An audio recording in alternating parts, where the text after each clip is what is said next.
पहला लेसन हम लोग चालू करते हैं फसल उत्पादन एवं प्रबंधन के बारे में बात करते हैं। तो ये जो फसल उत्पादन एवं प्रबंध है तो उसके बारे में पढ़ेंगे और इस लेसन के एक एक बात के बारे में पढ़ेंगे। तो जो भी बच्चे क्लास 8 की है वो इस पे पूरी तरह से ध्यान देंगे और बाकी जितने भी कंपटीशन के एग्ज़ाम की तैयारी कर रहे हैं इन सभी के लिए अलग से हमने एक नोट्स बना दिए हैं। इसमें जितने भी इम्पोर्टेंट टॉपिक है इस लेसन में उस सारा का बना दिए हैं, तो आप इसका अलग से लिख सकते हैं। हमने प्लेलिस्ट में जाके चेक कर सकते हैं, प्लेलिस्ट में इसका है। ठीक है, तो चलिए हम अब शुरू करते हैं बिना देरी किए। तो पहले देखेंगे यहाँ पर क्या लिखा हुआ है कि ग्रीष्म काल में पहेली एवं बूझो अपने चाचा के घर गए। ठीक है, और अपने चाचा इसके चाचा जो थे, पहेली या बूझो का चाचा जो था वो क्या था, एक किसान थे। क्या थे? एक किसान थे। एक दिन उन्होंने खेत में कुछ औजार देखे और औजार में क्या देखे, खुरपी देखे, दराती देखे, बेलचा देखे, हल देखे, ये सभी देखे। तो उनको ये औजार किस काम आते हैं इसको जानने की उत्सुक हो गई कि ये औजार सब किस चीज़ के काम आते हैं। इसको जानने के लिए उसको मन में बेचैनी हो गए। ठीक है, तो ऐसे देखिए, आप पहले भी पढ़ चुके हैं, आप पढ़ चुके हैं कि सभी सजीवों को भोजन की आवश्यकता होती है। जितने भी सजीव हैं सभी को क्या होता है, भोजन की आवश्यकता होती है। और देखिए उसमें क्या होता है, पौधे अपना भोजन स्वयं बना सकते हैं। क्या आपको याद है कि हरे पौधे अपना भोजन किस प्रकार संश्लेषित करते हैं? तो यहाँ पर हम ये बात समझ गए कि पौधे अपना भोजन स्वयं बना सकता है।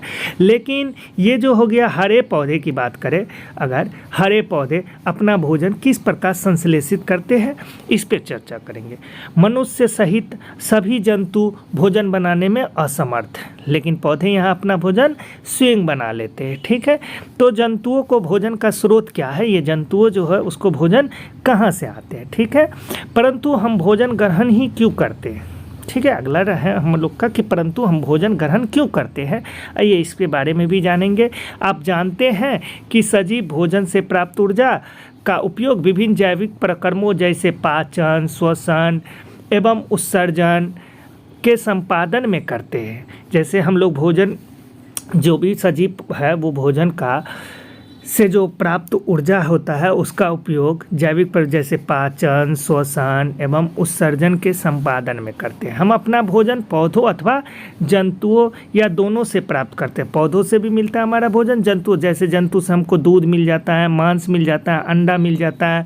ये पौधे से बात करो, फल सब्जी ये सब मिल जाता है पौधे से।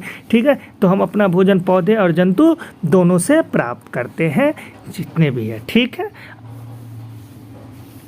आगे देखते हैं आगे क्या है। आगे की बात करें हम लोग तो यहाँ देखिए क्या लिखा है, क्योंकि हम सभी को भोजन की आवश्यकता होती है अतः हम अपने देश के इतने अधिक लोगों को भोजन किस प्रकार उपलब्ध करा सकते हैं। ठीक है, आइए तो एक विशाल जनसंख्या के लिए भोजन की उत्पादन क्या और भोजन प्रदान करने के लिए इसका नियमित उत्पादन, उचित प्रबंधन एवं वितरण आवश्यक है।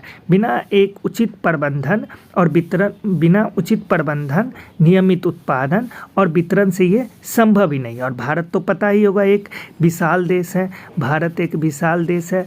ठीक, तब अब देखते हैं कृषि पद्धति की शुरुआत कब हुई, कैसे हुई। तो देखिए यहाँ पर हम देख सकते हैं कि लगभग 10,000 ईस्वी पूर्व तक मनुष्य क्या थे, घुमंतु थे। घुमंतु क्या होता है, घुमंतु मतलब जो एक जगह नहीं रहते थे, जो एक जगह से दूसरे जगह घूमते रहते थे। किसके लिए, तो अपनी भोजन के लिए, आवास के लिए, भोजन के लिए आवास की खोज में वो समूह में विचरण करते रहते थे और वो कच्चे फल और सब्जियां खाते थे। और उन्होंने भोजन के लिए जंतुओं का शिकार करना प्रारंभ किया।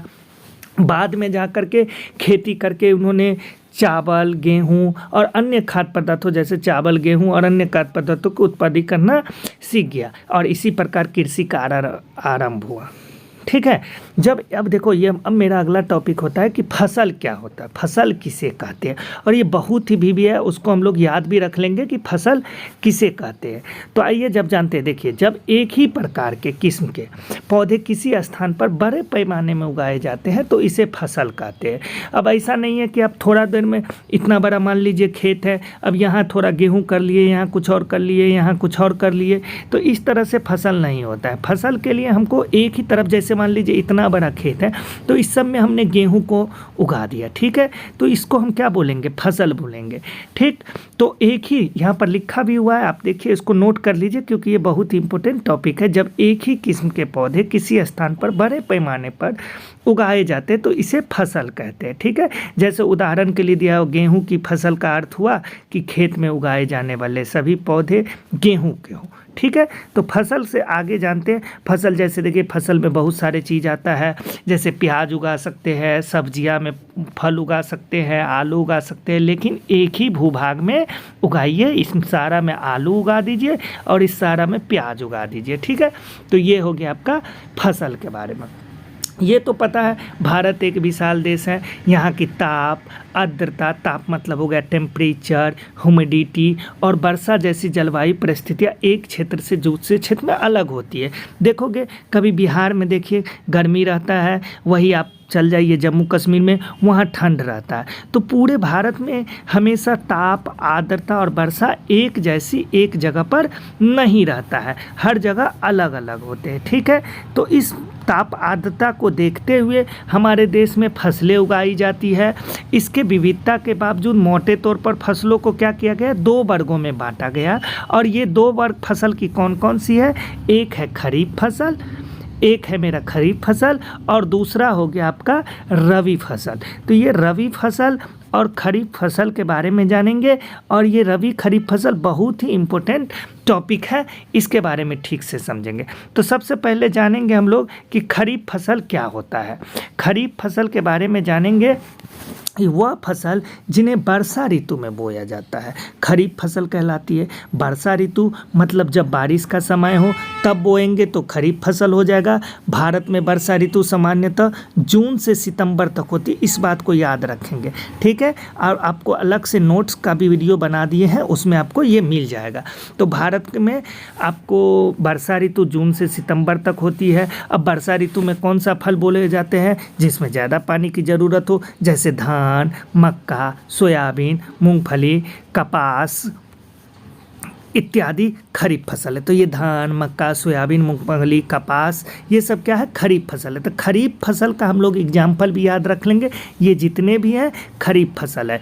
वीडियो को रोक के इसको हम क्या करेंगे, लिख लेंगे कॉपी पे कि खरीफ फसल किसे कहती है, वर्षा ऋतु भारत में कब से कब तक है, और खरीफ फसल का कुछ एग्जाम्पल लिख लेंगे, ठीक है।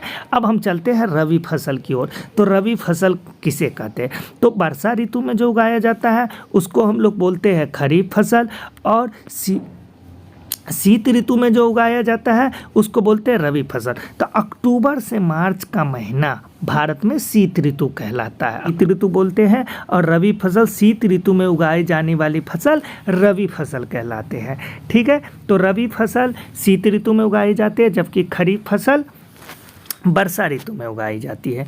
रबी फसल के कुछ एग्जाम्पल याद रख लेंगे, गेहूँ, चना, मटर, सरसों तथा अलसी। अलसी को गांव घर में हम लोग तीसी भी बोलते हैं, ठीक है, रही अलसी हो गया। तो ये सब रबी फसल के उदाहरण है। तो रबी फसल इसका मतलब गेहूं में कम पानी लगता होगा, चना, मटर, सरसों इसलिए शीत ऋतु में उगाए जाते हैं, शीत ऋतु में बारिश कम होता है, ठीक है। इसके अलावा कई स्थानों पर दालें और सब्जियां ग्रीष्म में उगाई जाती हैं, तो इसकी चर्चा भी आगे हम लोग करेंगे, ठीक है।